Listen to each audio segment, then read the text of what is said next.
Medzi najnovšie trendy mikulášskeho plnenia vyčistených čižmičiek už nepatria iba sladkosti. Pribúdajú plyšáky a iné drobnosti. Pritom kedysi bol trendom aj kúsok uhlia pre deti, ktoré veľmi neposlúchali. Lenže dnes má Mikuláš problém uhlie vôbec nájsť.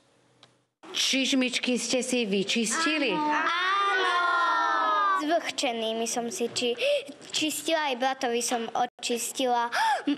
Môj brat je maličký. Čo ten Mikuláš nosí? Sladkosti, aj plišáky, aj zemiaky. A ty čo myslíš, čo to je? Kamene a uhlie. Uhlie. Dostal niekto z vás uhlie? Nie! No dnes je už tá doba naozaj trošku iná. Ja si myslím, že by to bolo pre nich veľké sklamanie naozaj. Aj pre mňa ako pre dieťa to určite bolo také, lebo môj otec teda toto obľúboval naozaj.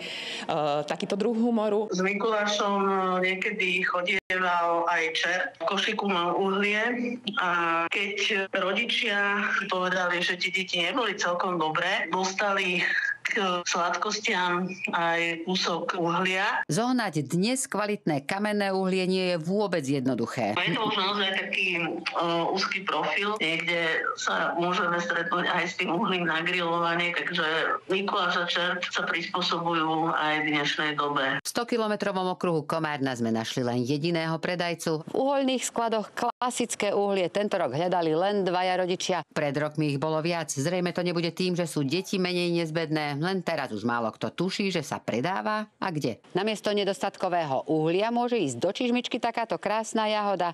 A to ani nemusíme pre ňu vo výchrici k 12 mesiačikom. Vykurujeme skleník na 20 stupňov a to nám umožňuje teraz zberať aj na Mikuláša naše slovenské jahody. Malý prieskum potvrdil, že by sa im deti v čižmičke potešili. Bola by som prekvapená, lebo neviem, kde by v zime zohnali jahody. Ja si myslím, že kľudne tú noc vydržia v tej čižmičke a pochybujem, že potom vydržia dlhšie než 2 hodiny, keď ich tie deti nájdú v tej čižmičke. Pre tých nezbednejších väčšie a pre tých menej nezbedných stačí takéto maličké.